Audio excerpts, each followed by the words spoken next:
Hi,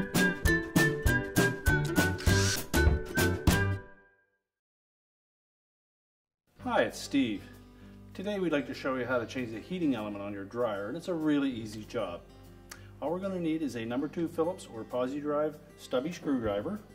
We'll also need a 1/4 inch nut driver and maybe a 1/4 inch socket with a ratchet and a 3/8 wrench or socket, a pair of pliers, and a pair of side cutters. Let me show you how we do it. Now before we begin this repair, the first thing we'll need to do is to disconnect power to the dryer. So either remove the plug or locate the electrical panel and turn off the appropriate breaker or remove the appropriate fuses. And once we've done that, we'll next remove the front panel. Now if you have the opportunity to tilt the dryer back, you can use just a standard number 2 Phillips screwdriver. Or if you prefer to do it with the dryer in place, we'll just take a stubby one and in about 1 inch from either side at about a 45-degree angle, you'll find a screw that we need to remove. They're actually posi drive screws, but the Phillips will work sufficiently on them. Now with the 2 screws removed, we're going to tilt the bottom of that front panel forward and let it drop down from the top. 2 spring clips that will catch the bottom of the main top and hold it in place. You can then carefully pivot that front panel to the side or disconnect the wires to the door switch and remove it all together. Now next we're going to remove 2 1/4 inch screws from this shield in front of the heating element. You just tilt up on it and release the tab at the top and just set that aside. Now next there's a single 1/4 inch screw that is located just inside the opening. Use caution when removing this because we have a sharp metal edge at the top of that heater chamber. Now if you have difficulty accessing that screw with your nut driver, you can also use a 1/4 inch socket on a ratchet. Now there's one more screw to remove. It's located on a tab at the back of this heater chamber and it attaches it to the outlet duct assembly, and it's right below the drum roller. So just reach in there with your nut driver and remove that screw. So once we've removed the retaining screws for the heater housing, we'll just pull that out of the rear outlet duct. Once we have it far enough forward, we can disconnect the 2 wires attached to the thermostat. And if they're on there really snug, you can use your needle nose pliers to pull them off.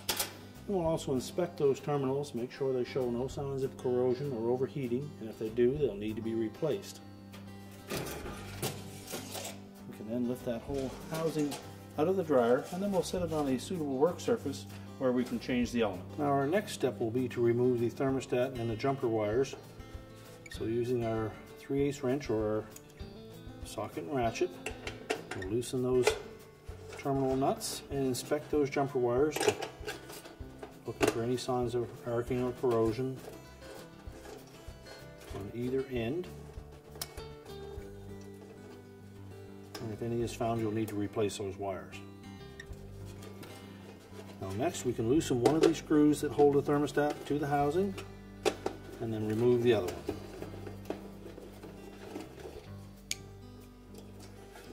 Slide that thermostat out from underneath the remaining screw and set it aside. Now next we'll remove the last 2 nuts on the end terminals for the element. Then you can remove those ceramic insulators and also pull them through on the inside. Now next we'll remove the 1/4 inch hex head screws that secure the 2 halves of this heater housing. Now with the screws removed, you can just open up that housing and that will expose the element. Now to remove the old element, you can just take a pair of side cutters and just cut each individual bend and pull the old one out. So just start by clipping off one end and then just cut beside each insulator. You then remove the individual pieces. And you want to use caution around these insulators because we will be reusing them. And if any are damaged or cracked, you'll need to replace them. And we'll do the same thing for the opposite side. And again, just remove all the individual pieces. Now once we've removed all the old element, we can discard that. Now next we'll remove the nut From the end of the terminal stud, we're going to retain both the nut, the washer, and the stud. And just discard the end of the element. Do the same for the opposite side. And if these terminal studs show signs of arcing or corrosion, you'll need to replace. Now there are a couple of methods for restringing the element housing. You can take the element, feed it through each of the individual insulators back and forth in a zigzag pattern all the way through, and then attach the two ends. We have to take caution that we don't stretch the element at any place at all. Now another method that you can use is to remove the insulators, and we can do that by just taking a general pair of pliers and just crimping the end of it, and it'll pull right through. Do that for each individual insulator. Remove them all. Now once we've removed all of the insulators, we're going to take our element wire and we'll feed all of the insulators onto the wire. Now once we have all of the insulators on the element, we're just going to set that aside for a moment. We'll then take the terminal stud and the insulators for those.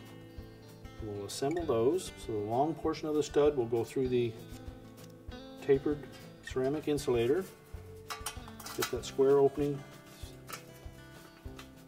through the element housing. Set the cap over it. And then attach one of the nuts. We just want to tighten that enough to hold it snug. If you tighten it too much, you'll crack that ceramic insulator. Do the same for the opposite side, alongside through the tapered ceramic insulator, goes through from the inside of the housing through to the outside. Set the ceramic cap over it and install one of the nuts. And just snug that up. Now with the terminal studs installed, we'll next take the element again. We'll locate the eyelet terminals on the end. Set that over the stud. Take one of the washers and brass nuts, and we'll attach that element to the terminal stud. And just make sure that it's tight. Same on the opposite side. And again, just tighten it so that it's snug. We also want to try to line up that straight portion of the element to the next insulator, which will be located in that first slot. So basically what we're going to do is we'll take each individual insulator, drag them along that element, then we'll take the little tab on the end of that insulator, fit it through the slotted opening in the housing,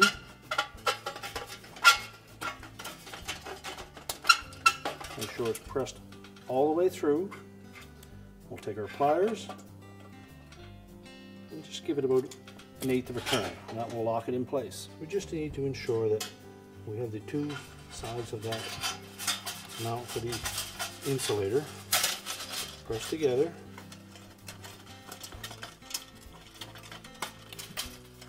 Make sure that it's firmly pressed into that slot, and we're holding it tight against the housing. Take our pliers and just give it 1/8 of a turn, and that will lock it in position. Continue to do that throughout the whole housing. Now once we get down to the last couple of insulators, we'll need to ensure that we've got enough element to properly connect those. So we'll go from one side and then back to the other. We can see we don't have quite enough. So we'll open the housing up, and we're just going to take up any slack that we find without stretching the element. Carefully pick up that extra.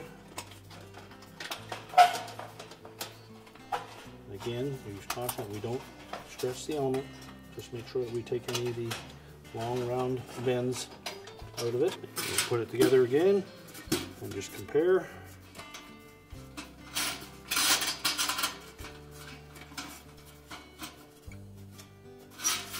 Now once we've determined that we have the proper amount of slack to install that last insulator, we'll close the housing up and we'll reattach the 4 retaining screws. Now with it attached, we'll locate that last insulator,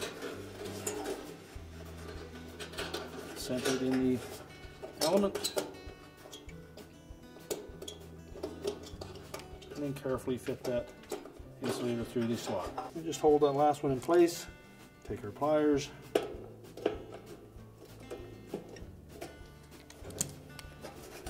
and just go over each one and make sure that we've got them properly fastened. Now we can reinstall the thermostat. So we'll hook one end of it under the existing screw.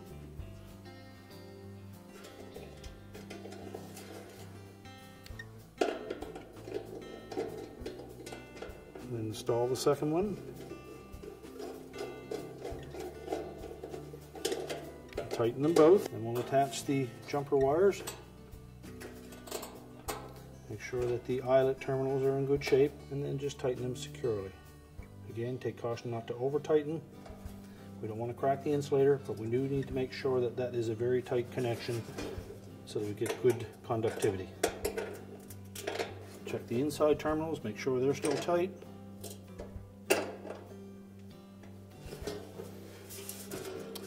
And now we can put the assembly back in the dryer. Now to reinstall the element, we'll just move the harness out of the way, slide the element into the dryer. You can reattach the wires at this point if you wish, so they're firmly attached to the thermostat.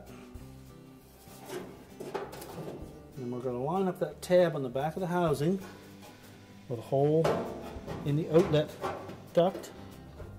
And we're also putting that whole heater housing into that opening. Now once we've lined that tab up, we'll install the screw. Once we have that screw at the back in place, we'll locate the one in the base, tighten that up, locate the tab on the front of the shield, fit that into the slotted opening on the top, and then install the 2 retaining screws into the base. Make sure we tighten these screws securely so that we don't have any vibration, and then we can put the front panel on.